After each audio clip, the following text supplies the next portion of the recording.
noite, Roberto. Irmãos, a paz do Senhor para todos. Nós vamos dar continuidade à nossa matéria de metodologia científica. Estamos na nossa terceira aula da matéria de metodologia científica do curso do Bacharel em Teologia. Nós paramos na página número 13, cá no ponto 5, sobre a problematização.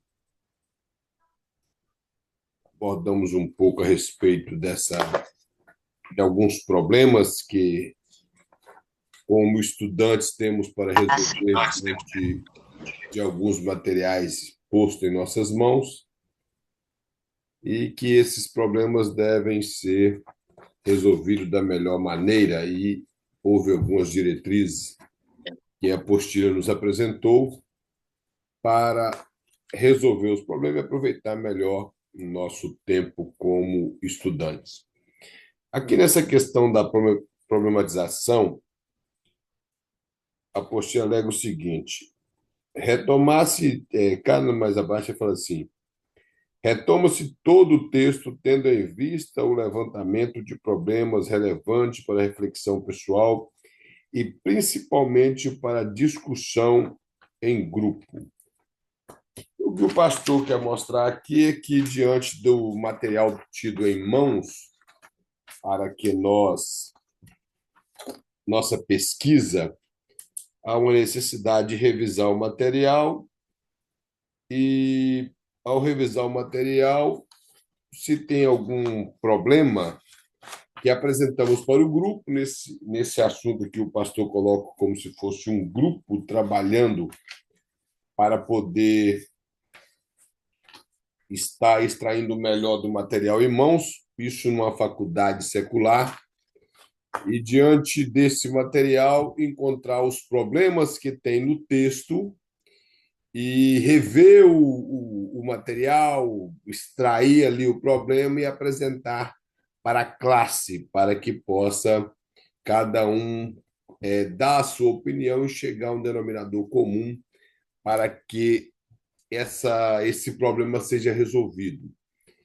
Então, diante de uma escola secular, todos aqui estudaram, nós trabalhávamos em grupo e preocupávamos em cada um trazer o melhor para que pudéssemos adquirir não somente uma boa nota, mas também apresentar um bom trabalho satisfatório e que pudesse trazer um enriquecimento.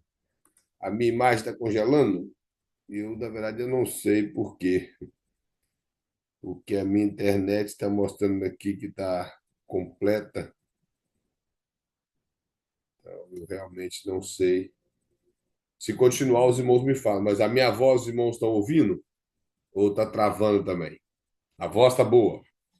Então a imagem não tem problema, não, irmão. O irmão vai vir. Desfalha a voz. O Às único vezes, problema é que a imagem congela e fica essa cara muito feia o tempo todo aí para os irmãos ficarem vendo.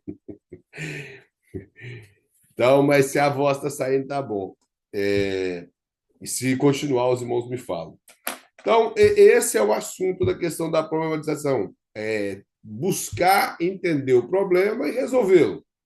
E, como eu falei, na aplicação disso para a teológica, temos que trabalhar em conjunto, ter uma forma só de pensar nessa questão do assunto, que nós pensamos de forma diferente, porque ninguém é igual.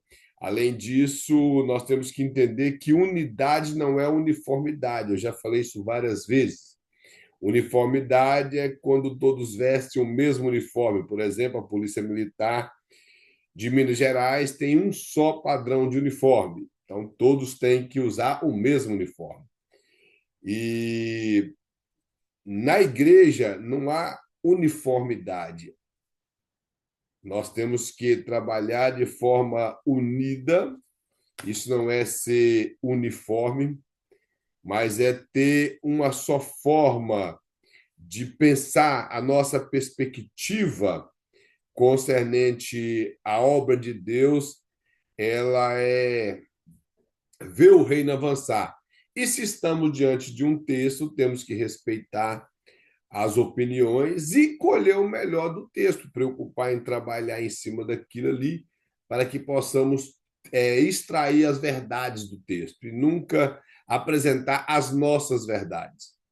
Da mesma forma que se formos para uma faculdade secular e preocupamos em um material que temos em mãos, não importa se a pessoa que o escreveu é cético ou não, é o material que temos em mão, que a escola está exigindo, temos que trabalhar em cima dele. Mesmo que às vezes não acreditamos naquilo que está escrito ali. Mas concernente à Bíblia, nós temos que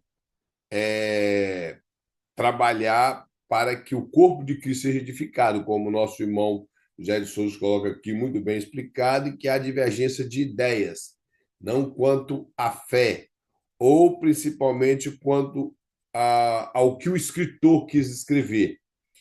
E quando estamos falando aqui de uma questão de extrair o melhor do texto, então às vezes vai requerer um esmero a mais no texto. Isso vai requerer mais pesquisas, uma busca mais profunda. Então, as pessoas chegarão e apresentarão as suas ideias, que ele conseguiu colher, talvez, de vários outros escritores, de alguns pensadores com seus comentários. E, diante de todos esses tipos de pensamento, conseguimos extrair uma boa interpretação do texto, trabalhando em unidade de propósito e não em uniformidade, mas sim em unidade. E, sendo assim, o reino de Deus ganha. Aqui o pastor coloca mais aqui na próxima página 14, a síntese pessoal. Ele fala assim, ó, a discussão da problemática levantada pelo texto, bem como a reflexão a que ela conduz, deve levar o leitor a uma fase de elaboração pessoal ou de síntese. Trata-se de uma etapa ligada até a construção lógica de uma redação do que a leitura como tal.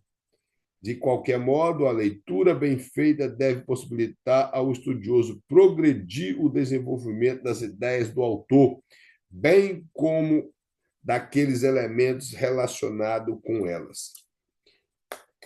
Então, ou seja, o pastor quer mostrar aqui que, diante desses problemas que o texto pode apresentar, se nós, na reflexão que nós fizemos, nós conduzimos dentro do pensamento que o leitor quer apresentar no seu livro, nós iremos chegar a uma etapa daquela leitura que vamos conseguir ligar ou construir uma boa compreensão daquilo que estamos lendo. E o pastor mostra uma coisa aqui, que isso vai possibilitar o estudioso a progredir no desenvolvimento das ideias.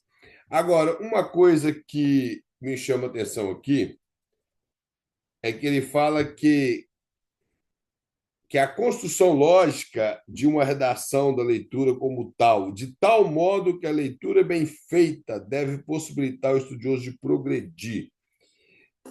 É por isso que, quando eu falo nessa questão de leitura bem feita, na área secular nós temos que, às vezes, nós dedicamos muito em cima de um material. Quando nós queremos, colocamos um propósito de formar em determinada área, que nós aprendemos, talvez, com nossos pais, ou gostamos daquela área, é algo que está em nosso coração, então nós dedicamos em cima daquilo. Pegamos livros, desenvolvemos em cima daquilo. Por exemplo, a pessoa que quer ser médico, ele come muitos livros, ele aprende. Um que é advogado, ele vai ter que pegar livros em cima de livros e vai, mas frisou a minha imagem ou a voz também? A voz? Mas já voltou, no caso, que os irmãos estão ouvindo. Qual a parte que os irmãos ouviram? É a parte que os irmãos ouviram. Está falando sobre a leitura bem feita. Isso. Então frisou pouca coisa. Acho que pouca coisa deixou de sair. Porque quando nós queremos dedicar em cima de uma profissão, nós lemos vários tipos de livro. E como eu falei, a questão do advogado, ele tem que ler muitos livros de leis, de mudanças de leis, de atualizações de leis. Então, ele está por dentro daquilo. Do mesmo jeito que uma pessoa que quer formar para médico, ele dedica bastante em cima de muitos livros. Porém, quando se fala em questão é, do que é teologia ou o que é espiritual, às vezes nós não dedicamos tanto. Nós falhamos na leitura. Nós começamos a ler e, às vezes, se torna um pouco pesado, nós abandonamos. E se acharmos uma certa dificuldade na interpretação do texto, nós deixamos de dedicar em cima daquilo ali. E é isso que o comentarista coloca aqui, que uma leitura bem feita. Ou seja, se está difícil, continuamos estudando, vamos continuar pesquisando, vamos continuar buscar entender aquilo que nós estamos lendo. E nunca abandonar simplesmente porque na primeira vista nós pensamos, eu não vou conseguir interpretar esse texto que parece tão difícil. E às vezes tem texto que é muito claro e nós encontramos dificuldade no texto. E sem contar aqueles textos que já foi projetado em nossa mente pelos nossos pastores ou pessoas que nós convivemos no passado, que eles projetaram o tipo de texto em nossa mente que não está lá, mas nós conseguimos ler do jeito que eles projetaram, que isso é muito perigoso. Então, por isso que uma leitura é bem feita. Do mesmo jeito que nós debruçamos em cima de livros da qual nós queremos aperfeiçoar nenhuma profissão em relação à nossa fé. O irmão Zé de Souza sempre me faz caminhar por esses lados da mente assembleiana.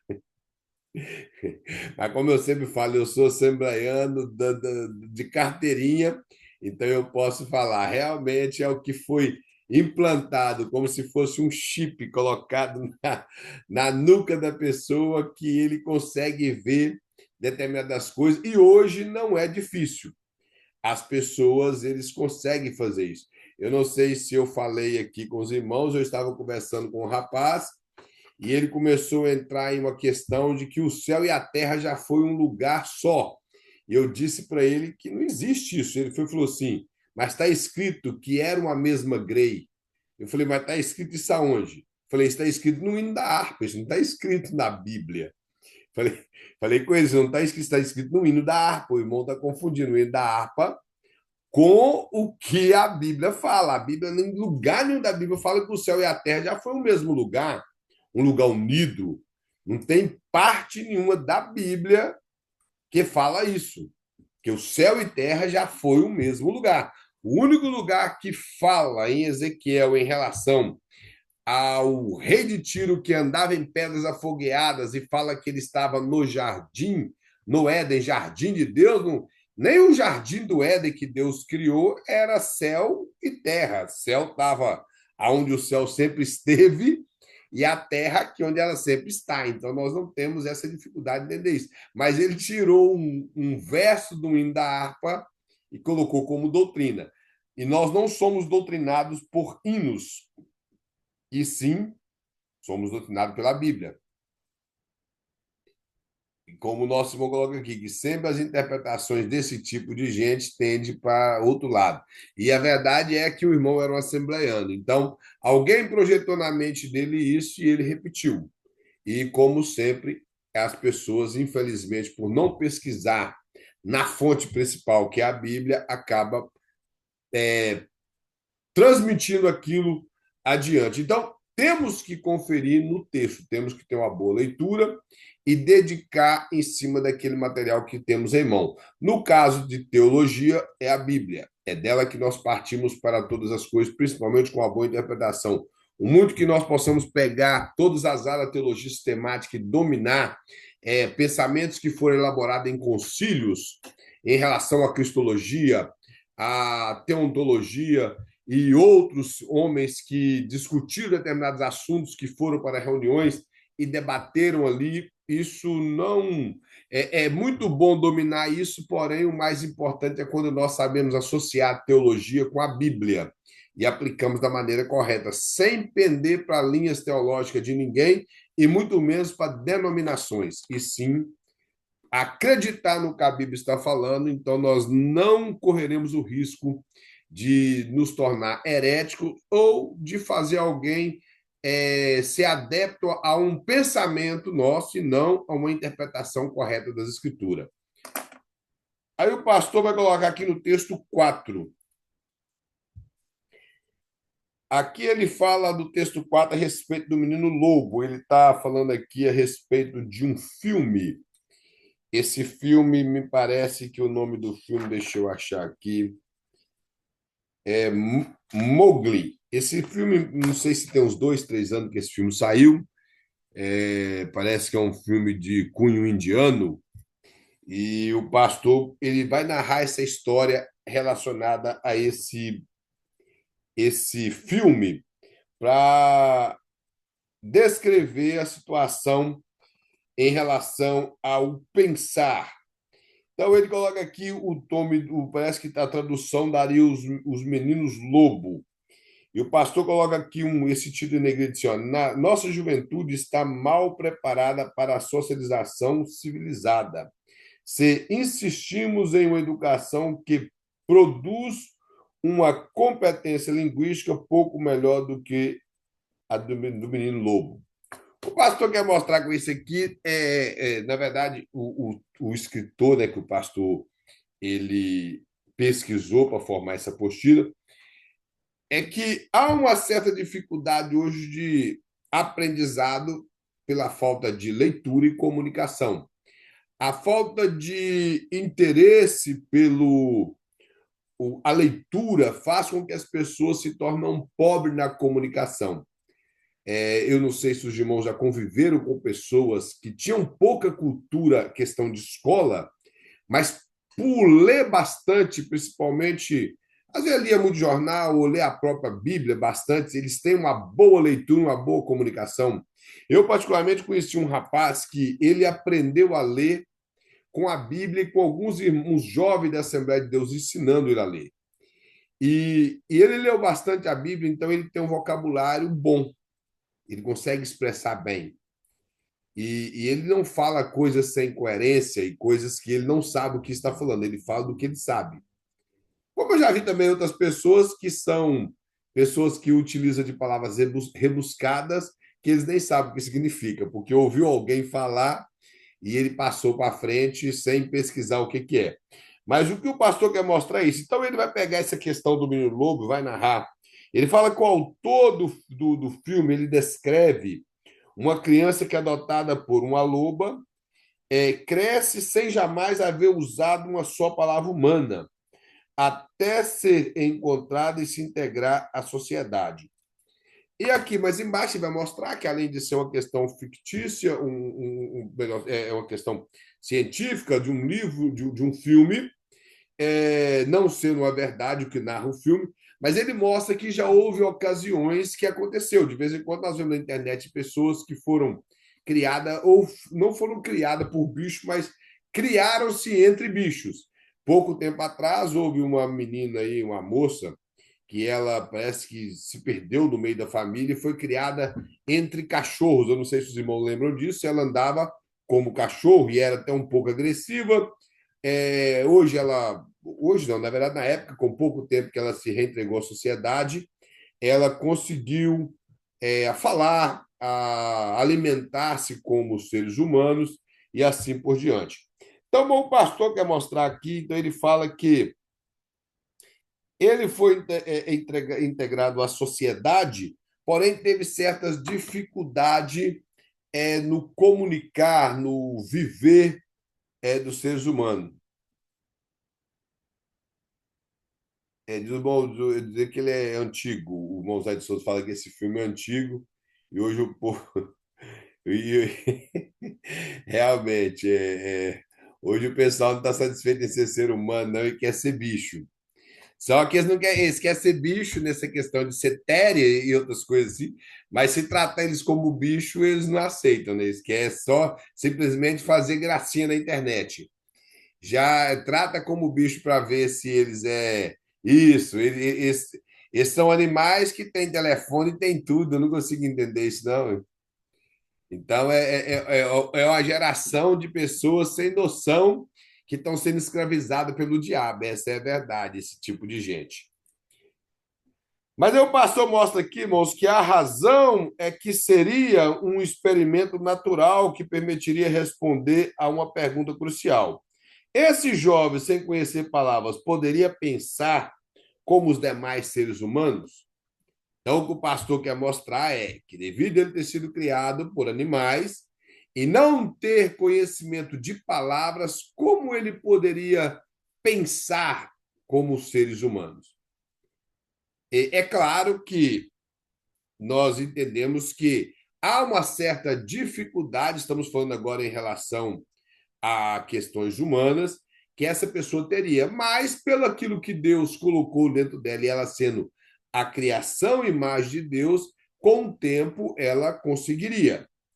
E não teria um instinto animal como os animais têm. Mas o pastor coloca outra questão aqui. Fala, a questão em pauta era decidir se pensamos porque temos palavra ou se seria possível pensar sem elas. Diante disso, o pastor está querendo mostrar, como eu já falei, a certa dificuldade que algumas pessoas têm. Aí ele vai mostrar, continuando discorrendo a respeito do filme, vai falar, mas hoje se aprendeu muito desde então. Mas se aprendeu muito desde então. E hoje não se acredita que o pensamento sem palavras seja possível. Ele fala, vivemos em um mundo de palavras, nossos pensamentos, o mundo de nossa imaginação, nossas comunicações, nossa rica cultura são tecidas nos teares da linguagem. A linguagem é nosso meio. É a linguagem que separa o humano do resto da natureza. Então, o pastor quer mostrar o seguinte, que o muito que o filme pode mostrar muitas coisas, mas que a comunicação, a linguagem, a compreensão, nossa forma de pensar é o que vai nos capacitar a compreender as coisas que nós temos em mãos, principalmente a leitura. Sem reintegrar uma pessoa assim à sociedade para que ela possa começar do zero e aprender a ler, a pensar, a ter letras na mente, ela teria uma impossibilidade de raciocinar, ou o que o pastor quer colocar, na verdade, de pensar normalmente como qualquer pessoa. Então, ele vai mostrar mais embaixo, ó, os limites da minha linguagem são também os limites do meu pensamento. Nesse particular, não temos dúvida, a educação tem muitíssimo a ver com o desenvolvimento da nossa capacidade de usar a linguagem. Então, ou seja, o pastor quer mostrar que, diante da questão do filme, que se a pessoa não passar por um processo de educação cultural, principalmente acadêmica, é impossível que ela possa raciocinar adequadamente, principalmente com palavras. E o que o pastor mostra para nós também é que o nosso desenvolvimento na nossa capacidade intelectual depende do nosso desenvolvimento da linguagem, da leitura, da forma de pensar, naquilo que nós absorvemos dos materiais que temos em mãos. Então, ou seja, se nós vivermos como esse menino lobo, como muitas pessoas têm vivido, não de acordo com o pensamento, com o que o nosso irmão Zé de Souza colocou aí dessas pessoas que ficaram para mim, os irmãos me desculpem da palavra, mas para mim se tornaram imbecis em achar que eles são animais a partir de hoje, ficarem satisfeitos em ter sido feita a imagem de Deus, eles acabou querendo perder completamente a imagem de Deus na vida deles e passam a querer viver como animais. Mas a forma que eu vejo hoje é que, para nós termos um bom absorvimento das leituras que nós fazemos, temos que pensar, temos que dedicar aquilo ali e, acima de tudo, passar a ser movido pela leitura que nós estamos fazendo. Se nós vivemos como esse menino lobo, como o pastor coloca, não conseguiremos de forma alguma absorver nada à nossa volta. Então, diante de uma faculdade, nós temos que entender que o nosso mundo ele vive dessa forma, ele é movido dessa forma por entender as palavras, por poder pensar com palavras, porque elas fazem parte da nossa vida. Então, de forma alguma, poderíamos viver, ou melhor dizendo, como essa criança, esse menino lobo, e viver separado de todas as coisas, para podermos termos um bom desenvolvimento na metodologia científica. Ela apresenta isso, que devemos, então, estar socializado com palavras, com pensamentos e com bons ensinamentos. O texto Sigmund, a questão de geografia e a mitologia da pesquisa. O pastor vai apresentar aqui algumas coisas relacionadas ao que a geografia apresenta, aos pensamentos de alguns homens que talvez dirigiu alguma faculdade, ou pensadores como professores que chegaram em determinadas faculdades com seus pensamentos e levaram as pessoas que estavam estudando ali a não abrir tanto a mente para o estudo, a não se dedicar tanto ao conhecimento. Infelizmente, um dos nomes mais cotados no Brasil, dentro da literatura e do ensinamento no Brasil, que fez os brasileiros ficarem desprovidos de conhecimento, é o Paulo Freire.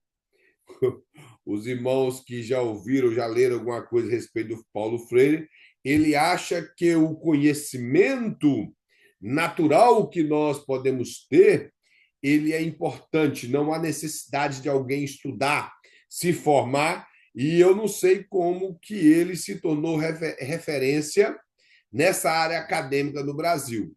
Se ele estudou e formou, com a razão, então, de que ele ensina que alguém não precisa ter bons estudos, dedicar tanta leitura e pesquisas para que ele possa se tornar um bom acadêmico. É algo um pouco incoerente da parte de uma pessoa que se julga ser acadêmico, que se julgou ser acadêmico e disseminou tanta, podemos dizer, tanta besteira no meio do povo ou no meio das faculdades. Então, o pastor coloca aqui, nessa parte de negrito: quando buscamos os namoros da pesquisa como ensino pelo mundo afora, as lições de geografia são inexoráveis. Não existe fórmula única nem vencedora. O que ele quer mostrar é que na busca de juntar o conhecimento e a pesquisa, ele vai mostrar que, em questões geográficas, ela é inflexível, ela é severa em relação a essas coisas. E ele fala que não existe uma fórmula única e nem vencedora. Então, há uma expansão de conhecimento que nós devemos dedicar em cima dele. Ele vai mostrar mais aqui, ele fala: nas religiões surgidas no Brasil, uma das mais fundamentalistas é aquela que prega a indissociabilidade entre o ensino superior e a pesquisa. Seu profeta foi esse Humboldt. Ele fala que o irmão do naturalismo, que já faz quase 2 séculos pregou a criação de uma universidade voltada para a pesquisa.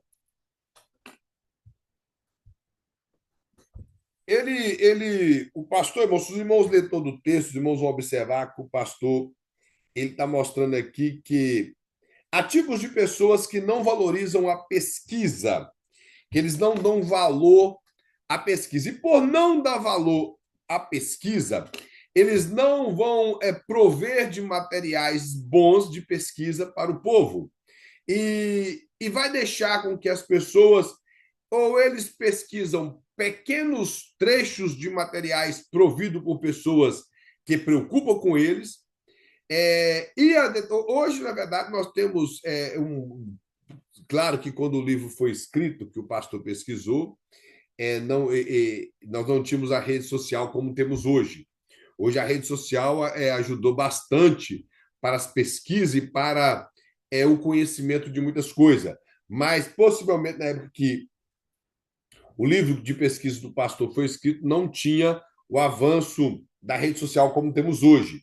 E o que ele quer mostrar é que as poucas informações disponíveis para os alunos pesquisar trazia certa dificuldade.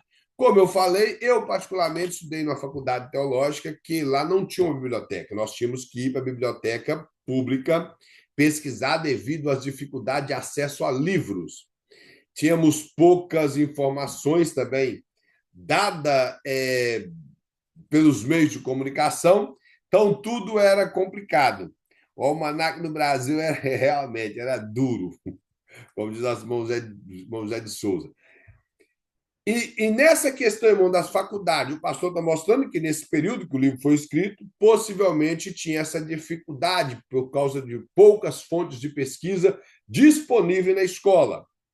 Hoje, temos um avanço muito grande na tecnologia que nos capacita do nosso dispositivo móvel, que é o telefone, nós pesquisarmos o que nós queremos pesquisar. Aquilo que nós quisermos pesquisar, temos várias ferramentas em mãos, algumas bem confiáveis, outras não, mas as fontes de pesquisa, mesmo que não são confiáveis, não quer dizer que nós não devemos pesquisá-las. Temos site como o ChatGPT, que é uma fonte boa. Claro que a pessoa tem que saber expressar para essa inteligência artificial o que ele quer para que saia da maneira correta. Esses dias para trás, eu ministrando uma prova na outra escola que eu dou aula de teologia, e lá tinha uma pergunta, como que essas perguntas que o pastor Luiz gosta de fazer de pegadinha. E nós sabemos que Noé teve 3 filhos, que era Sem, Jafé e Cã, e de Cã saiu os etíopes. E lá tinha uma pergunta: qual dos descendentes de Noé se deu origem aos etíopes? Então, os descendentes de Noé vindo através de Cã. Só que eles pegaram um outro filho de Cã e deu um nome, mas lá era para colocar que era Cã, que é ele que é descendente de Noé e não o outro. Então, era uma pergunta simples. Alguém foi lá no chat GPT e colocou do jeito que estava escrito. E saiu que era outra pessoa e não o Cã, filho de Noé. E quase todos os alunos erraram a prova. E eu permiti eles pesquisar no livro, eles foram pesquisar no chat GPT, com o livro em mãos. Então, tem material que é muito bom e tem material que nós temos que ter cuidado. Como nós falamos hoje, tem aplicativo até para sermão bíblico. O que mais tem? Esses aplicativos de sermão bíblico, na verdade, antigamente existiam as pessoas que vendiam livros de sermões bíblicos, como o pastor Napoleão Falcão, o pastor José Gonçalves e outros, Josué Gonçalves, melhor dizendo, Erivaldo de Jesus e outros que vendiam livros de sermões. Hoje nós temos vários livros de sermões de Charles Spurgeon, de Jonathan Edwards e daí por diante. Mas Takayama, como diz nosso irmão Zé de Souza, o Decaso Takayama. Então, hoje, em questão de material, nós temos muito materiais, muita fontes de pesquisa na internet, nós podemos absorver bastante coisas. Isso tanto na área secular, nas faculdades, como também para a área teológica. Porém, irmãos, por exemplo, a minha esposa, ela estuda no Gordon.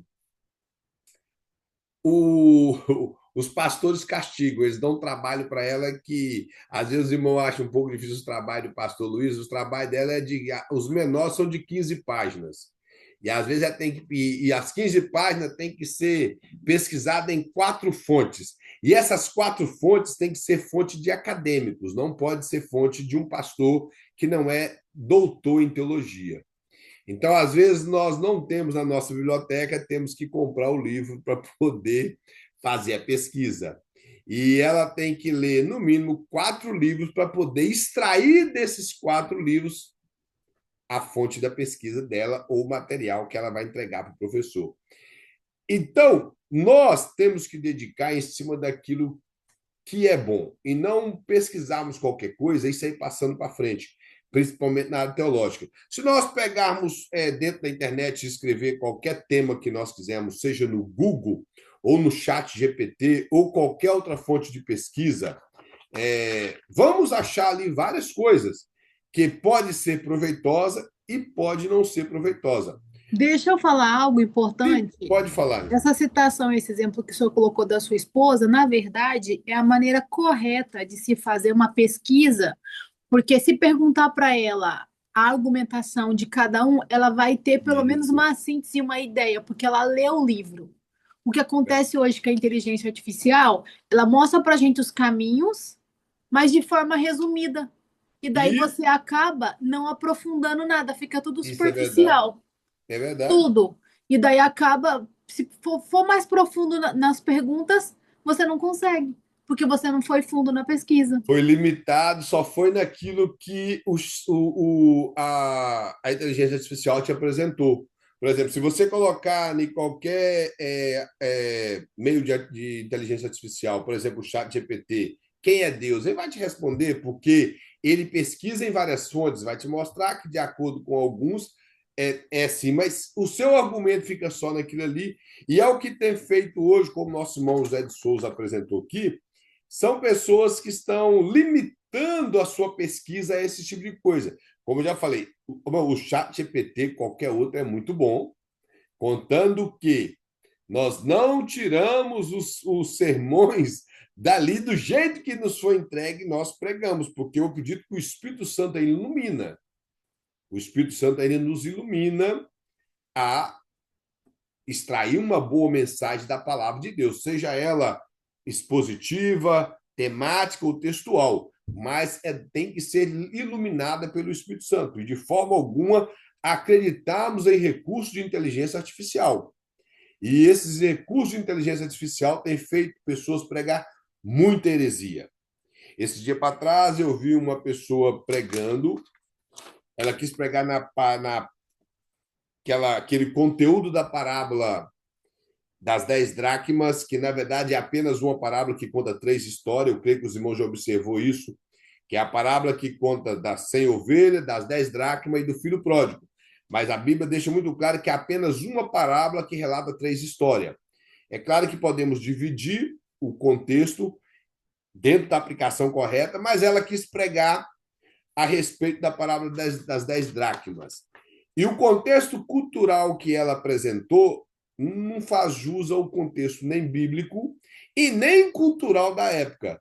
E, de repente, a minha esposa, ouvindo a mensagem dessa pessoa, resolveu digitar do jeito que ela estava falando no chat GPT. E toda a mensagem dela estava lá no chat GPT, com todos os erros que ela pregou. Com todos os erros de interpretação que ela pregou. Por quê? Ela não fez o que o nosso irmão Priscila falou, ela não pesquisou em fontes. Ela não teve fontes boas, ela simplesmente colheu do chat GPT e do jeito que ela colheu, ela passou. Ela poderia ter lido, sim, lido lá, pesquisado em outras fontes, dado outros temas diferentes no próprio chat GPT e colhido mais informações. E não simplesmente passado informações para frente. Porque o que é, apesar daqui não ser hermenêutica, mas o que é a parábola das 10 dracmas? É uma parábola que Jesus contou para retratar de um padrão cultural de casamento da época, que as 10 dracmas representavam o noivado. Ou seja, o noivo ia lá, dava 10 moedas, que aquela pessoa guardaria essas moedas como se fossem um cordão, e ela apresentaria constantemente diante das pessoas como aquelas 10 dracmas, com as 10 dracmas no cordão, seja ele no pescoço ou alguns usava sobre o rosto, para que ficasse bem visível que ela tinha compromisso com alguém. Porém, se aquele cordão viesse a arrebentar e ela perdesse alguma das dracmas, o seu noivo, que ficaria entre 6 meses a 1 ano sem vê-la, só o amigo do noivo, que é uma parte que a Bíblia mostra do amigo do noivo que iria visitá-la, ele iria trazer o relatório que ela perdeu uma das dracmas. Ele poderia pensar qualquer coisa, que ela havia sido infiel, que ela utilizou a dracma para outra coisa e que ela rompeu com ele. Esse é o sentido das dracmas. As dracmas mostravam um compromisso de noivado. Naquela época já era uma prenúpcia, porque já estavam todos os documentos assinados para que ele fosse casado. Era chamado de desposada. Então, em momento algum, ela poderia ser infiel a ele ou perder aquelas dracmas. Por isso houve essa preocupação de varrer a casa e tudo. Mas a mulher colocou que essas 10 dracmas eram dracmas de trabalhos que ela teve para pegar aquelas dracmas e guardar como uma economia. Isso não faz jus à cultura da época. Não era isso. As dracmas não eram a economia dela. Foi um presente dado pelo noivo. Isso eram as 10 dracmas. Mas o chat GPT deu para ela isso, que era dias de trabalho, economias, e daí por diante. Então, a fonte de pesquisa é muito importante para nós. Temos que pesquisar e, acima de tudo, em boas fontes de pesquisa. O nosso professor coloca aqui que a pior coisa de um pregador é querer pregar automático. E isso é a verdade, moço. Já lembrar que ele tem um sermão pronto. Eu não sou contra isso, como já falei, nós temos que ter sempre sermões prontos, mas saber que a mensagem que Deus quer ministrar naquele culto não é a que nós temos preparado, é a que ele quer. Os irmãos estão compreendendo? Às vezes pode ser aquele sermão que você está guardado com ele anos lá. Eu, por exemplo, tenho um sermão, irmãos, guardado sem mentira nenhuma. Eu estava no Brasil quando eu fiz esse sermão, eu nunca preguei ele. Eu tenho esse sermão em mente até hoje. Na passagem da parábola do semeador, que ele semeou e caiu em 4 solos diferentes. Mas eu nunca preguei o sermão, porque até hoje Deus não me direcionou a pregar em igreja nenhuma. Agora, eu poderia pregar ele, como nossos professores colocam, de forma automática, sim. O assunto está bem dominado, que o próprio Jesus trouxe a interpretação da parábola. Então, não teria dificuldade nenhuma nem de interpretação, que Jesus já deixou muito claro para nós. Então, eu poderia pregar de forma mecânica, mas é o que Deus quer? Não. Então, nós temos que estar, primeiro, disponível à voz do Espírito Santo, para podermos transmitir aquilo que realmente Deus quer e que a igreja precisa. Então, os meios de pesquisa, irmãos, são excelentes, mas eu continuo ainda recomendando que o melhor meio de pesquisa é o formato papel, são os livros. Os livros de bons acadêmicos, de bons escritores. No caso da minha esposa, como é um curso de mestrado, eles exigem que as pessoas sejam de um nível a mais, no mínimo um doutor em teologia. Mas no nosso caso aqui, que estamos fazendo bacharel, podemos ter fontes de pesquisa de bacharéis em teologia ou de doutorado, mas a fonte de pesquisa tem que ser boa. E, como eu falei, eu continuo a dedicar e a instruir os irmãos a sempre a fonte de pesquisa do material em formato papel, que são melhores. Mesmo que, às vezes, pode ser que, às vezes, alguns tenham dificuldade para adquirir livros. Hoje em dia, os livros ficaram muito caros, mas se tivermos paciência, podemos comprar no Brasil e chegar aqui para nós, ao invés de comprar aqui. Mas tem muitos materiais que podemos comprar direto aqui, que estão num preço acessível, e isso nos ajudaria bastante. Vários tipos de Bíblia, com vários tipos de traduções e versões, Bíblias de estudo, lembrando que os comentários embaixo são de teólogos e não aquilo que o Espírito Santo realmente transmitiu. Pode que algumas interpretações estão realmente corretas, mas pode ser que não. Nada mais é do que a defesa daquela denominação. E como nós, meus editores, colocam aqui, irmão, sempre temos que sempre em mente que nós somos transmissores de uma mensagem de Deus para a igreja. Por isso, nós devemos preparar, lendo e orando e buscando o Senhor. Então, essa é a verdade. Nós somos nada mais, nada menos que despenseiros. Somos apenas o meio humano que Deus usa para transmitir a sua mensagem para a sua igreja. O canal, como diz nosso irmão Zé de Souza. Uma coisa que eu ministrava na aula de psicologia na outra escola que eu dou é essa relação da administração, que lá estava falando de aconselhamento, que o conselheiro tem que ter na sua boa reputação e a sua boa administração, principalmente naquilo que administramos de acordo com a Bíblia. A Bíblia fala que nós somos mordomos e como mordomos nós apenas utilizamos aquilo que o dono da casa deixou na despensa para que nós venhamos de lá retirar e entregar na mão da pessoa que vai preparar. Então, nós somos apenas dispenseiros, apenas mordomos. E por isso temos que ter esse cuidado. Então, irmãos, as fontes de pesquisa, como eu já falei, tem que ser confiável e boas. O pastor coloca aí embaixo, ó, grande parte para, da parafunda resulta de uma semântica obscura. Todas as pesquisas se parecem no gesto e no método. A pesquisa que avança o conhecimento publica em poucos periódicos de renome, tendo a ser cara e requer dedicação integral dos autores. Geralmente ocorre em poucas universidades. Aqui o pastor está mostrando ainda a dificuldade de ter esses recursos em mão, de ter essas fontes de pesquisa em mão. O que ele quer mostrar é que há uma certa dificuldade que as pessoas, devido ao preço, impõem isso na mão dos alunos. Em algumas faculdades, como eu já falei, com alguns tipos de pessoas que têm o pensamento que não vale a pena os recursos para pesquisa. E devido a eles achar que ficam caro, eles não põem na mão dos alunos. E alguns alunos que não têm recurso para poder ter esse material em mão, que no caso aqui, como eu já falei com os irmãos, era o material de livros e outros recursos que era difícil alguns tempos atrás, isso trazia uma certa dificuldade para o avanço do conhecimento. Como eu falei com os irmãos, quando eu fiz faculdade, os livros eram muito caros, tínhamos poucos livros disponíveis na língua portuguesa. Alguns pastores no Brasil que já falavam inglês tiveram acesso a muito material em inglês vindo da Europa e até aqui nos Estados Unidos, mas tínhamos certas dificuldades. Tínhamos que ir à biblioteca pública pesquisar na Bassa, aquela enciclopédia que antigamente era muito cara no Brasil, a Bassa.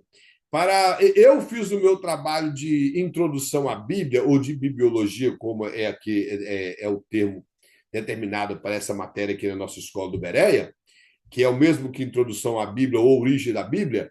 Eu tive que ir na biblioteca pública pesquisar na Bassa para poder fazer um trabalho de cerca de mais de 50 páginas em relação ao cano do Velho Testamento e o cano do Novo Testamento, que a nossa matéria ela durava 6 meses, então nós tínhamos muito tempo para pesquisar e muita coisa para poder fazer.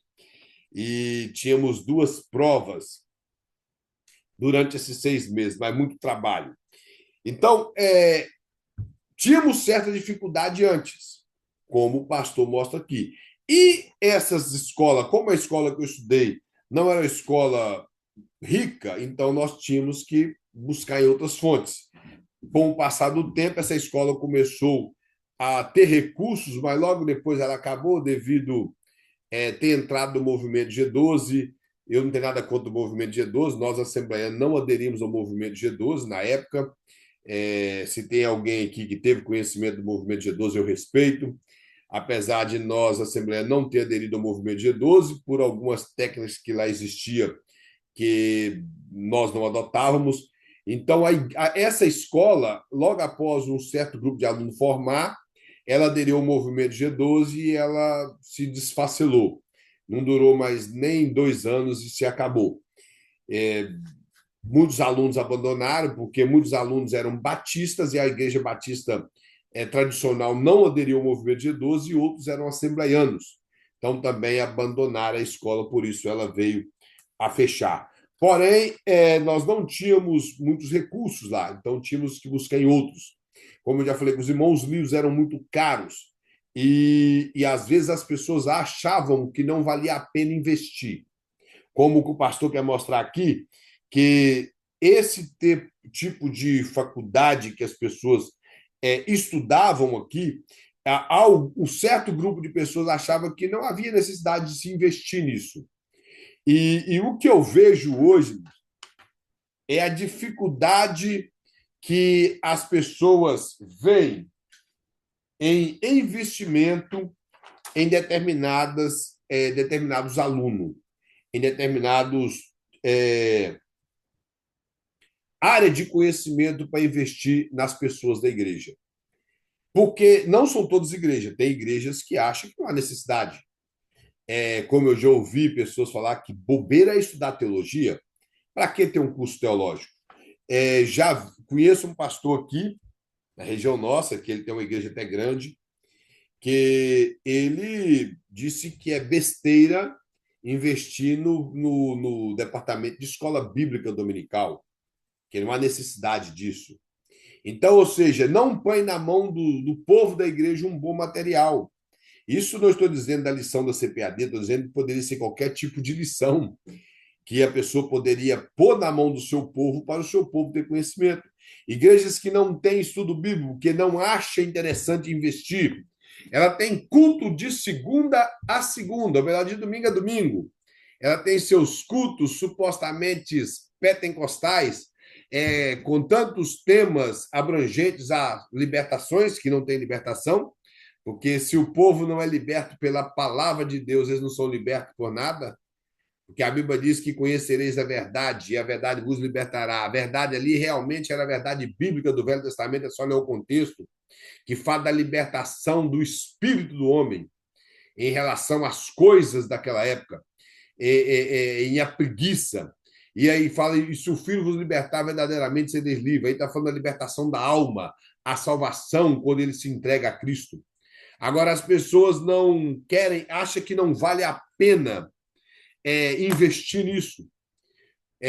Igrejas que estão, irmãos, há anos, eu estou falando aqui nos Estados Unidos, anos aqui e não tem sequer nenhum curso básico em teologia, por quê? Porque acha que não vale investir, não preocupa em investir, que o povo aprenda isso. Igrejas que não têm uma escola bíblica dominical, como eu já falei, estudo bíblico nem se fala. Então, isso é porque eles acham que não tem necessidade de investir no povo. E se quando nós, olhando aqui no termo que o pastor colocou, que esses acadêmicos achavam que não havia necessidade de investir no conhecimento dos alunos, a igreja não pode ir por esse lado. A igreja tem que entender que temos que investir no povo, temos que dedicar no povo. Igual você que está estudando na sua igreja, não é você entrar em contradição com o seu pastor e nem criar problema, mas é você fazê-lo entender que o conhecimento, principalmente bíblico e teológico, ele tem que ser cultivado no seio da igreja, para isso dar estrutura para a igreja, para que a igreja tenha um real avivamento. E não viva simplesmente de oba-oba, mas viva de um real avivamento. Como nossos irmãos Edson colocam aqui, o dono da igreja disse: o meu povo perece por falta de conhecimento. Essa é a realidade. Esse conhecimento que as pessoas lhe faltam a respeito de Deus, e principalmente aonde ele é revelado, que é a sua palavra, faz com que o povo vive dessa forma, de qualquer maneira, e que como nós dizemos, a verdade que liberta, é a verdade bíblica. Ela realmente desprende a nossa alma e o nosso espírito dessas coisas que trava a igreja de Cristo. Então, o conhecimento bíblico, o conhecimento acadêmico em relação à teologia, ele deve ser aplicado. Irmão Cleber. Sim? Concernente a isso, o pastor Prestes mesmo, ele perdeu muitos alunos porque eles começaram a entender e começaram a questionar as certos líderes que eles não querem voltar atrás em certos erros que ele aprendeu durante seu ministério. Uhum. Igual a gente tem certas mentes, né, que a gente adquire pelo treinamento dos anos. Isso. E aquilo ele vai repassando para ele é a verdade. Uhum. Mas quando a verdade, aquilo está tão arraigado na vida dele, que quando ele apresenta a Bíblia para ele, mostra para ele a verdade bíblica, ele não aceita. Ele não quer, ele quer continuar com aquilo que ele recebeu. O nosso José de Souza fez eu lembrar de uma ocasião aqui. Teve um irmão que ele ficou me pedindo 3 meses para que eu preparasse um material e dasse um curso na igreja dele, teológico. Criasse um curso. Eu falei, irmão, eu não tenho tempo, eu não tenho condições de de preparar material. Eu trabalho bastante, eu falei, eu acordo todo dia entre 4h30 às 5 da manhã, tenho que me arrumar, tomar banho, arrumar minhas coisas, poder ir trabalhar. Trabalho o dia inteiro, eu falei também, eu ainda trabalho o dia inteiro, que eu trabalho em construção. Volto para minha casa, tenho que preparar material, tenho que ter meu devocional com Deus, da minha leitura bíblica, da minha leitura de livros, tenho que ler o livro da escola do IBAD, tenho que ler o livro, a apostila do pastor Luiz, tenho que me dedicar, senão eu falei, eu não tenho tempo para preparar material para a escola. Mas resolvi estender o curso até a igreja dele, consegui um curso para a igreja dele. Ele perguntou se eu podia dar aula, eu falei que sim. Então, eu me deslocava daqui para ir em Marlboro, da minha casa, meu Marlboro dá 1 hora, para poder dar aula, todas as quintas-feiras. E eles achou que curso teológico porque às vezes ele te vê pregando, eles acham que você acordou e pensa assim, eu acho que a irmã Ruth acordou e todo o conhecimento que ela tem veio de uma noite assim. Ela só acordou e veio todo esse conhecimento. Eles não acham que ela estudou, que ela dedicou, que ela leu livro, que ela leu Bíblia, orou e um monte de coisa. Aí me viram pregar algumas vezes e empolgou com o curso teológico. Fui lá, tinha 37 alunos. Começamos a estudando, terminamos um livro do curso com apenas 17 alunos. Perdemos 20. Melhor, 23 alunos. Dos 23 alunos, 17 fez prova, 5 perdeu nota e já desistiu. Eu ainda falei, irmão, não é porque você perdeu nota, tem que desistir. Aí, dei o segundo livro, questionaram, porque, como o nosso irmão Zé de Souza colocou aqui, eles aprenderam algo e não estavam interessados a mudar. Como eu já falei, irmãos, não é tudo que eu falar aqui que os irmãos têm que concordar, os irmãos têm a opinião deles, nem tampouco o pastor Luiz falar. Às vezes nós vamos falar alguma coisa que é linha teológica, que os irmãos vai divergir dos irmãos, os irmãos estão completamente no direito de discordar. Mas nós não vamos virar inimigo por causa disso. Mas lá quase ninguém manifestava. E, no fim das contas, eles acharam que o que eu levava lá, às vezes, estava muito pesado para os irmãos, tinha que arrumar um mais leve. Aí, o nosso irmão Jonathan, os irmãos lembram do irmão Jonathan, que é evangelista do meu ministério, que eu aqui, eu comuniquei com ele e ele foi dar aula lá. Que ele tinha feito o médio, também teologia, foi dar aula. O curso que eu levei para eles é um curso médio. Ele deu a aula, no final das contas, eles desistiram da escola. Eu peguei e falei assim, então o erro não está nos professores, está neles que não quiseram. Porque é como eu percebi que lá apenas um aluno, que era um rapaz novo, tinha convertido há pouco tempo, que tinha o interesse da leitura bíblica e de aprender. O resto preferia ficar agarrado naquilo que aprendeu no passado, sem interesse de pesquisar a Bíblia, de ver o que o texto fala, de ver se o argumento do autor do livro era bom ou não. Por exemplo, eu estava dando um exemplo que um irmão perguntou para mim. Sem problema, irmão. O irmão Washington vai precisar de... Irmão Wellington, melhor dizendo. Vai precisar de se ausentar, que Deus abençoe. Como nós dizemos agora, é ser bereano, pesquisar e ver se o que está sendo falado é verdade. Então, por exemplo, um irmão me perguntou, irmão, diante de todos os tipos de... Porque possivelmente ele ouviu um podcast que tem um peão tribulado aí que fica falando asneira dos podcasts. Ele falou assim, diante de todos os tipos de animais que existem, todas as espécies, como foi posto tudo isso na arca? Eu falei, meu irmão, primeira coisa que naquela época não existiam todas as espécies de animais que existem hoje. A primeira que nós temos que colocar é isso. Que dentro dessa taxonomia que nós temos hoje, naquela época não existia. Nós temos que lembrar disso.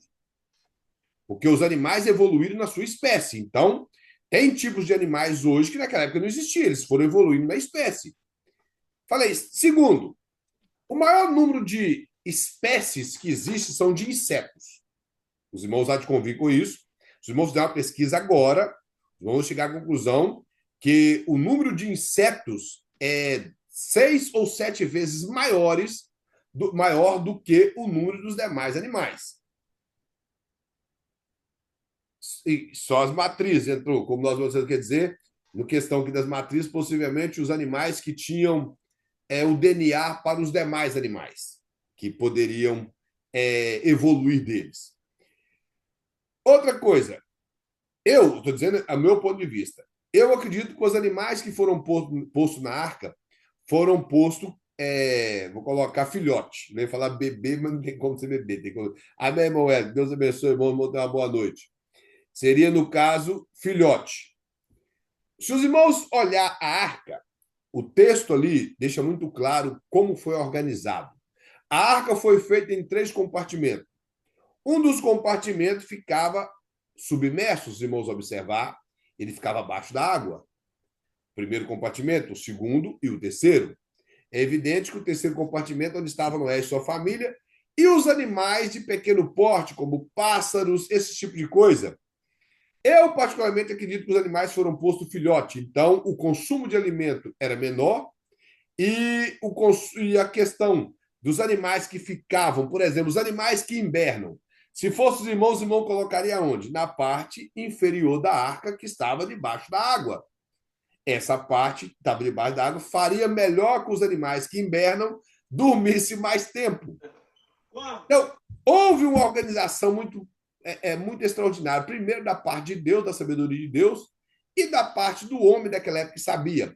Como eu falei, os insetos, irmão, os irmãos observar no texto, lá fala que os animais que foram postos na arca os animais que têm fôlego de vida no nariz.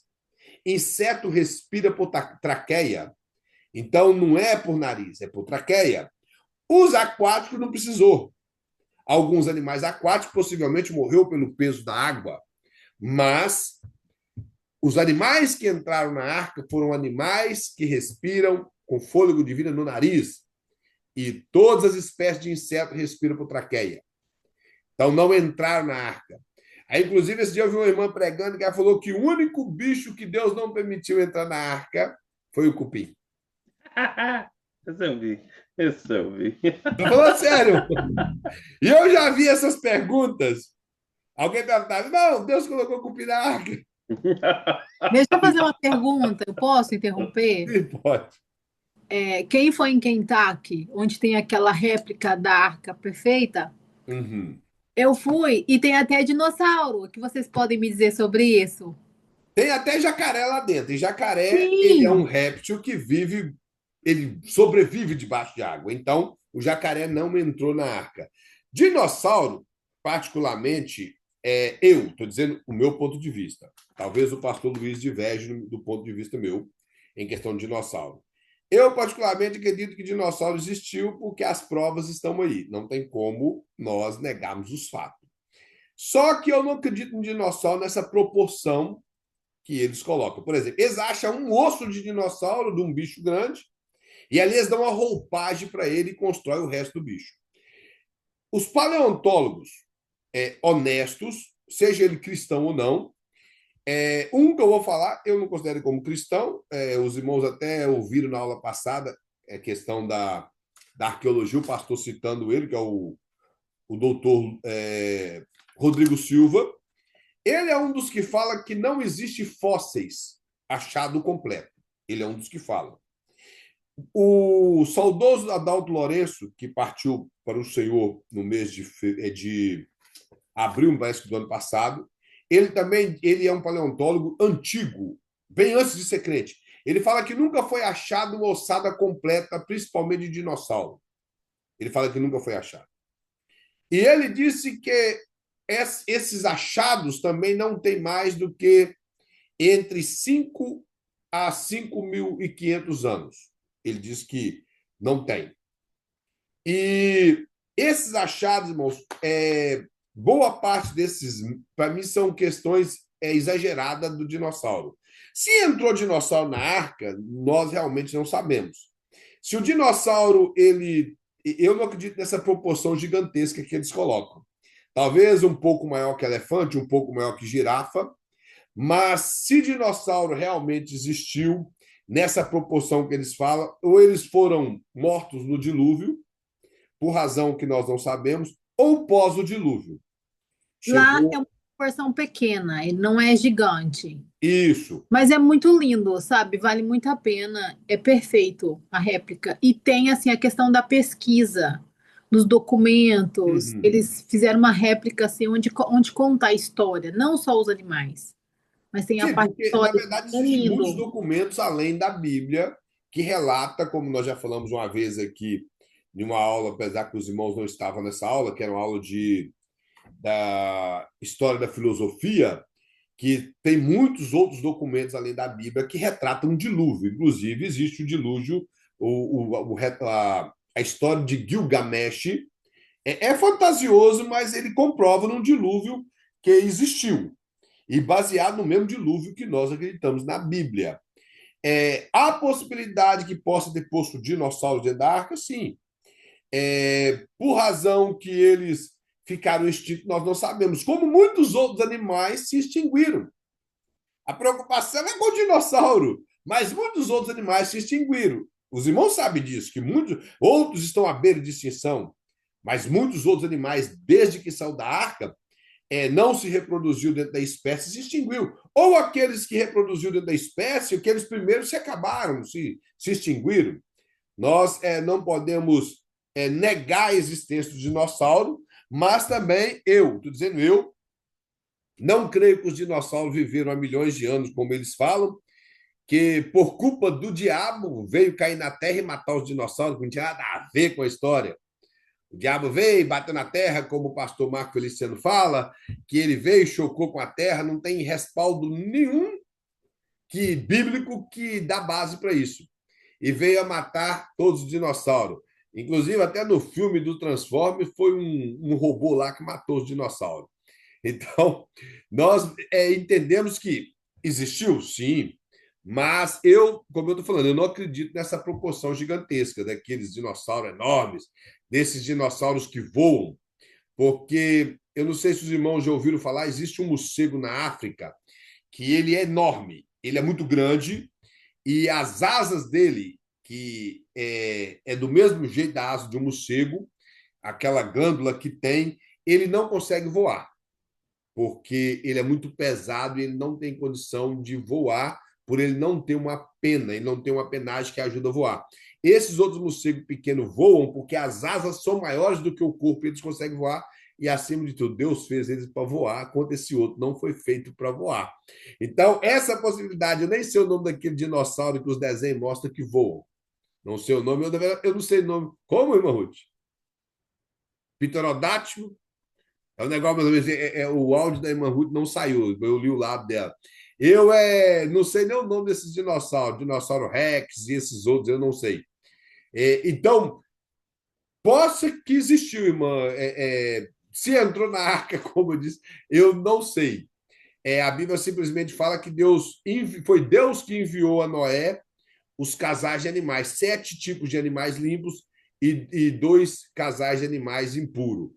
Como dinossauro, nós não sabemos dentro da lei de Moisés se ele era impuro ou não.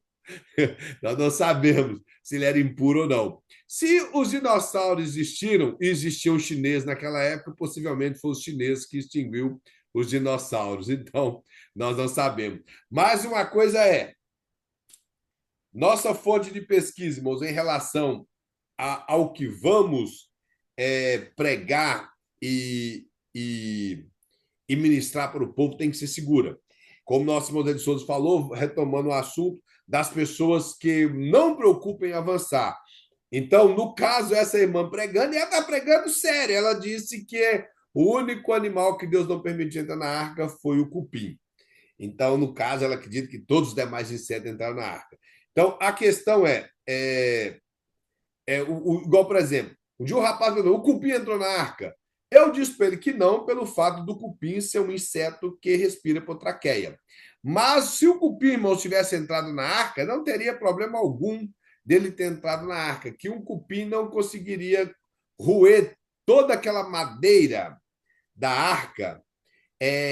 Como eu já falei, eu acredito que a arca foi feita com madeiras verde, do jeito que estava, e não sarrafiada em tábuas, como nós vemos hoje. São feitas de madeira. Naquela época não existia como sarrafiar tábuas. Hoje você coloca ali a máquina sarrafeia e vira tábuas. Naquela época foram com madeiras. Ele não conseguiria comer aquela madeira em 1 ano e 2 semanas.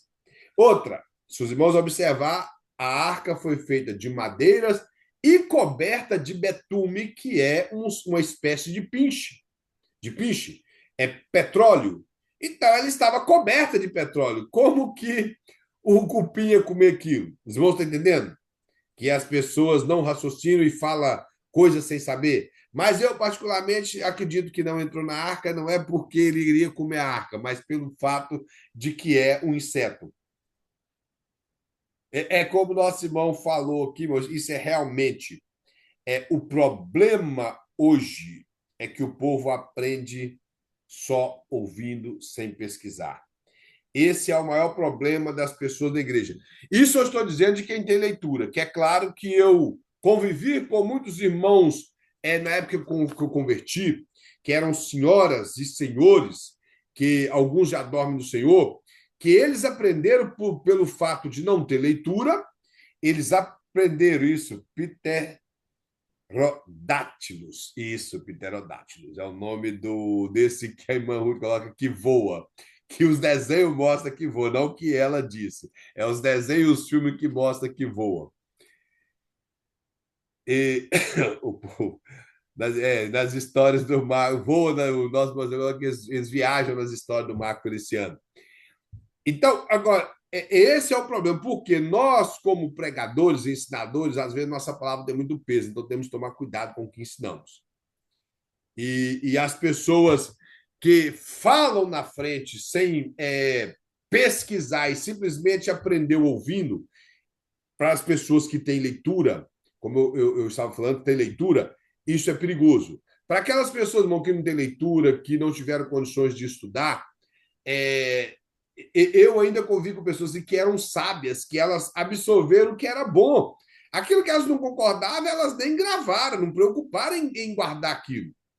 Conheci muitos irmãos e irmãs que eles não tinham leitura, mas citavam versículos bíblicos de Paulo, dos profetas, dentro de um contexto que o profeta queria falar, ou que o apóstolo Paulo queria falar, sem inventar a interpretação. Como muitos que hoje têm leitura, mas preferem ouvir o que está sendo pregado apenas sem pesquisar.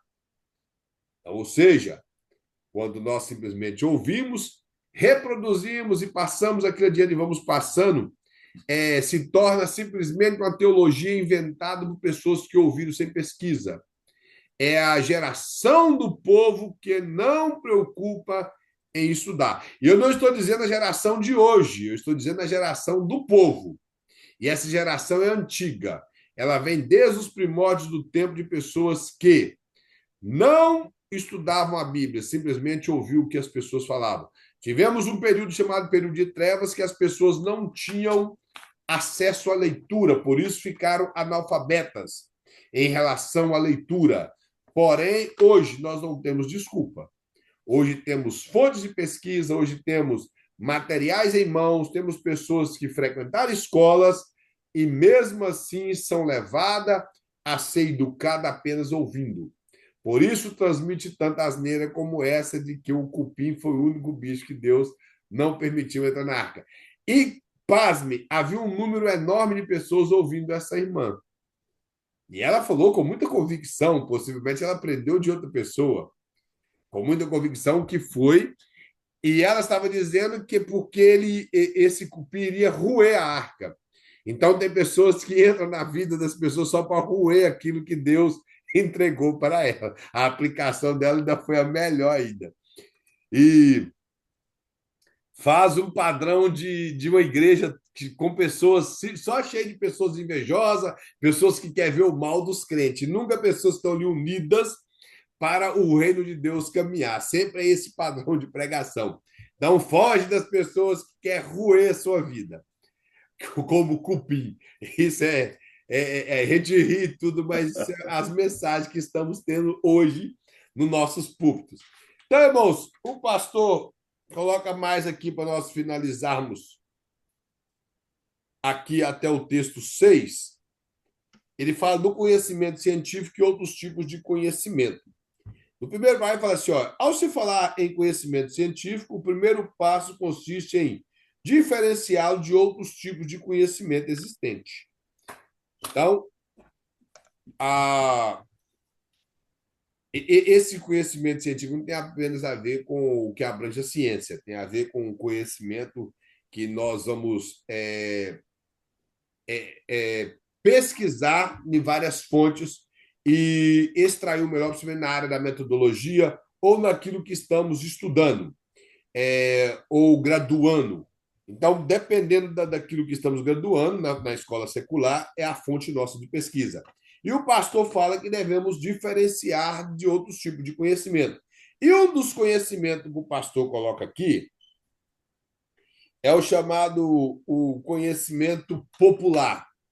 Ele usa até o termo aqui vulgar, não o vulgar do sentido que ficou hoje pejorativo, mas que vem do latim como do povão, igual a chamada Vulgata Latina, que era a Bíblia na língua latina para o povo. Seria esse sentido da palavra que o pastor vai colocar aqui quando você lê todo o texto do pastor aqui.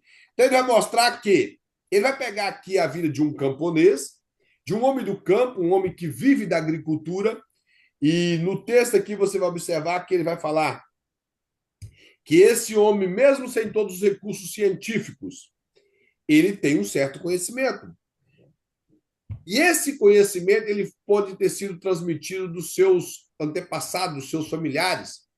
Talvez o seu avô ensinou o seu pai a ser lavrador da terra, que ensinou o pai dele a ser lavrador da terra, que ensinou ele a ser lavrador da terra, e que talvez ele vai ensinar o filho dele, e assim vai passar por diante, dependendo do recurso que eles têm ali em questões de terra, em questão de uma fazenda ou questão de outras coisas. É claro que hoje boa parte dos fazendeiros mandam os seus filhos para uma faculdade para ele se tornar um técnico agrônomo, na verdade um engenheiro agrônomo, formar em qualquer outra área que trabalha com animais e daí por diante. Mas o que o pastor quer mostrar é que esse certo tipo de camponês que ele não frequentou nenhuma escola, ele talvez não tenha tantos recursos científicos, mas o pastor fala que ele tem o conhecimento, ele sabe o momento certo de semear, de plantar a semente da semeadura, a época da colheita, a necessidade da utilização dos adubos corretos, as providências a serem tomadas para defender os plantios de ervas daninhas, de pragas e tipos do solo adequado para os diferentes culturas. Ou seja, o que o pastor quer mostrar é que esse homem do campo, ele sabe diferenciar o tempo correto para determinados tipos de semente, ele sabe o adubo correto para aquela planta, ele sabe a época da colheita, ele sabe fazer a diferença, porque isso foi transmitido através da sua família.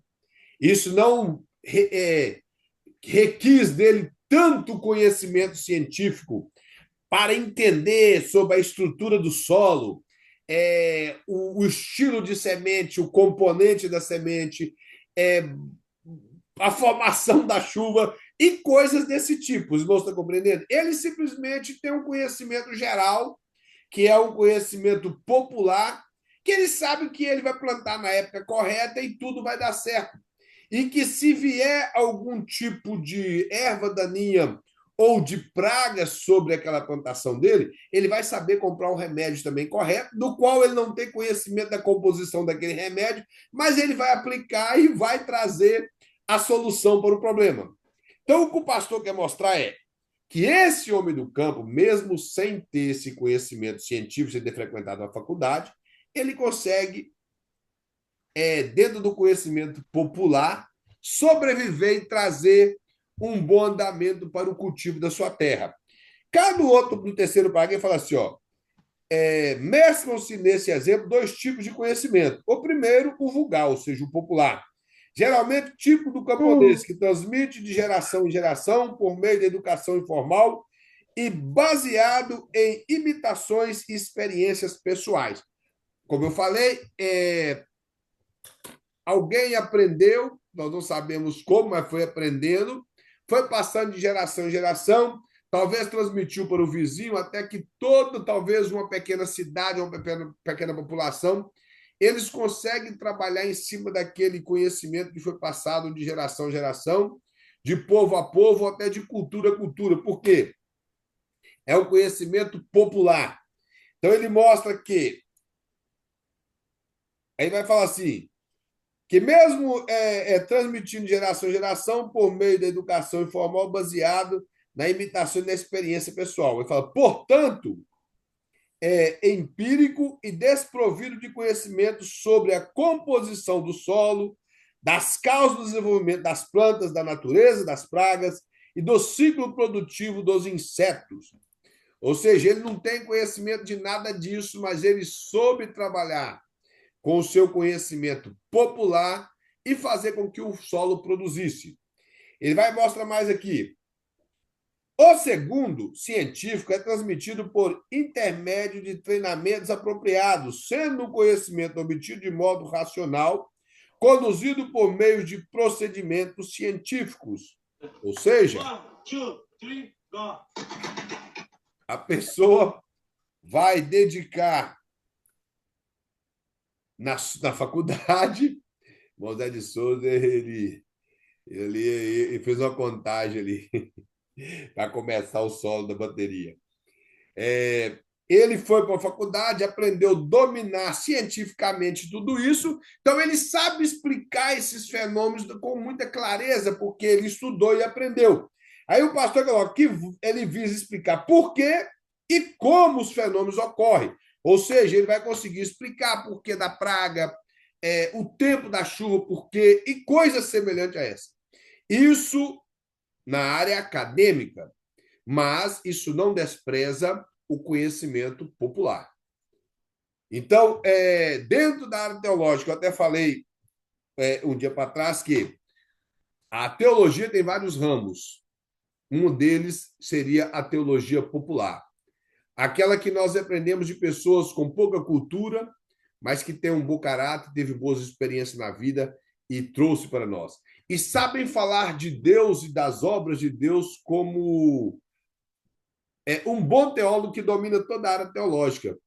Ele sabe reconhecer o domínio de Deus sobre as coisas, sabe entender a mão de Deus sobre as coisas, os planos de Deus sobre a humanidade, entende de uma maneira tão clara sobre a criação do universo, a criação de Deus em Gênesis. Ele consegue, sem recursos teológicos, fazer com que as pessoas entendam como a criação desenvolveu. Os irmãos estão compreendendo? Então, esse tipo de teologia que nós chamamos de teologia popular ou teologia vivida, ela não deve ser desprezada. Nós devemos respeitar as pessoas com experiência. E é claro, como eu falei, aquilo que é palhaçada nas pregações, isso aí é complicado. Mas as pessoas que são sábias, que aprenderam com o tempo, eles têm palavras sábias. Eles têm boas coisas para transmitir para nós.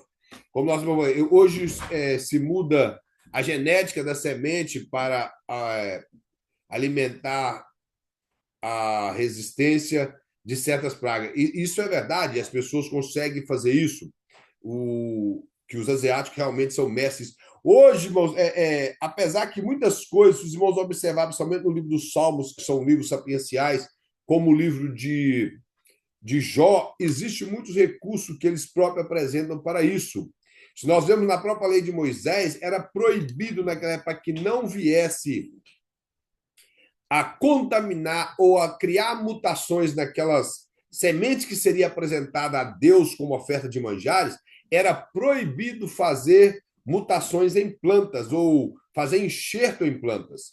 Isso era proibido na lei de Moisés. Não que fosse pecado, é como eu falei, para não comprometer, que essa seria a interpretação do texto, não comprometer as sementes que deveriam fazer os pães ou os bolos para que pudesse ser apresentado a Deus, e os próprios tipos de farinha, os estilos dos pães que deveriam ser feitos da cevada e outras, para que não viesse a comprometer isso. Então, muitas coisas que estão na lei de Moisés têm um princípio ético. Mas nós vemos que os tipos de enxerto que nós temos hoje, naquela época já existia. Então, hoje eles apropriaram desses recursos, mas naquela época já existia. E a pessoa que frequentou uma faculdade, Ele consegue fazer isso de uma maneira mais clara, mas aquele homem que é do campo, que, como o pastor falou aqui, que tem simplesmente o conhecimento popular, também consegue fazer. Ele faz os enxertos e dá certo do mesmo jeito daquele que não, daquele que frequentou a faculdade, do mesmo jeito com que não frequentou a faculdade. É igual pedreiro e engenheiro, irmão Cláudio. Como que é? É igual pedreiro e engenheiro. Isso. Pior que é verdade. Às vezes o cara chega lá com a teoria, mas quem resolve tudo é o pedreiro. Ele faz a mesma coisa que o outro, mas do jeito dele, que ele aprendeu. O outro através de fórmulas. Isso. Essa é a verdade, é o conhecimento que ele teve popular. Nosso irmão Jesus colocou uma coisa interessante também, evitar trazer tipos de semente diferente que possa causar doenças. Esse também era um ponto principal no que a lei cerimonial, lá na lei de Moisés, ela apresentava. Para terminar, o pastor coloca a correlação entre conhecimento popular e conhecimento científico. Cá no segundo parágrafo, ele fala: ó, a ciência não é o único caminho de acesso ao conhecimento e à verdade. Primeira das coisas, daí vai colocar aqui, que um mesmo objeto ou fenômeno, uma planta, um mineral, uma comunidade ou as relações entre chefe e subordinado, pode ser matéria de observação tanto para o cientista quanto para o homem comum, o que leva um conhecimento científico e outro ao vulgar ou popular é a forma de absorção, ou seja, a maneira que você aprendeu é o que é importante. Se nós que estamos aqui, como eu já falei, sentados num banco para estudar teologia, nós temos melhores recursos do que os nossos antepassados, que não tiveram, que tiveram pouca leitura, mas que eram homens e mulheres de Deus, que sabiam ouvir a voz de Deus e que tinha uma teologia, como podemos dizer, popular, que edificou muitas pessoas. Hoje nós temos muitos recursos em mãos, muitas pessoas que estão pesquisando tantas coisas, trazendo tanta besteira para o seio da igreja. Isso é muito perigoso. Por isso que o pastor coloca, é a maneira correta de absorver aquilo que nós pesquisamos. E temos hoje muitos que estão trazendo muita besteira para o meio do povo de Deus. Tudo isso com recurso de quê? Ele fez um curso teológico, estagnou em determinados tipos de livros ou determinados tipos de fontes que não são confiáveis, e isso fez com que ele trouxesse essas besteiras para a igreja. E o ponto principal que o nosso irmão Zé de Souza coloca aqui é que o povo orava muito antigamente, esse povo que tinha poucos recursos teológicos, e hoje as pessoas estão orando pouco, os que têm recurso, muito menos, e as fontes de pesquisa, irmão, que é aquilo que é principal para nós em relação ao que vamos transmitir para o povo. Como eu falei, temos muitos recursos hoje, mas poucos confiáveis em relação ao que se fala de teologia. Por isso temos que tomar muito cuidado com o que temos em mão, porque, como eu falei, antigamente nossas fontes eram os materiais em papel. Hoje temos muitos recursos na internet e as pessoas, como a nossa irmã Priscila abordou com muita precisão aqui, são as pessoas que simplesmente se contentam com aquele pouco que ele colheu numa inteligência artificial. Ali simplesmente trouxe 2 ou 3 frases, ele decorou aquilo, achou bonito, uma frase feita e transmitiu para frente num sermão ou num ensinamento bíblico. Então, isso é muito perigoso. Nós temos aqui em mãos, o pastor envia em PDF, em formato papel, as nossas apostilas, justamente para os irmãos que estão estudando teologia, sempre preocupar em ter em mãos os materiais em formato papel. A maior fonte de pesquisa para nós, irmão, tem que ser os livros de acadêmicos bons. Isso seria a melhor fonte de pesquisa para nós. Nós vamos ficar por aqui, irmãos. Paramos no 6º texto. Na próxima aula, nós continuaremos a nossa matéria. Como eu falei para os irmãos, novamente lembrar, nossa irmã Priscila colocou a grade do curso do bacharel aqui no nosso grupo do bacharel. Os irmãos pesquisam lá e entram em contato com o pastor e veja quantas matérias faltam para você está finalizando. É só você pegar todas as suas apostilas e saber a quantidade de apostila que você tem em mão do curso bacharel, que você vai saber quantas matérias ainda faltam para você. Bem, vamos orar a Deus agradecendo por mais uma aula e logo após, irmãos, sinta-se à vontade a se retirar da sala. Amém? Senhor Deus Santo, Pai glorioso e eterno, mais uma vez te louvamos, ó Deus, te glorificamos pela palavra do Senhor, ó Pai, pelo material que temos em mãos, que o Senhor, ó Pai, ilumine-nos, nos ajude, ó Pai, na área teológica, dirija os nossos passos, nos ajude a ser responsável, ó Pai, diante da palavra do Senhor e dos recursos que o Senhor nos entregou. Seja conosco, ó Pai, dirija o teu povo, sustenta a tua igreja. Esteja, meu Pai, abençoando a cada aluno, que eles possam, meu Pai, concluir esse curso e glorificar o teu nome, que possam ser usados na obra do Senhor, em nome de Jesus. Deus abençoe a todos tenham uma excelente noite e fiquem na paz de Jesus.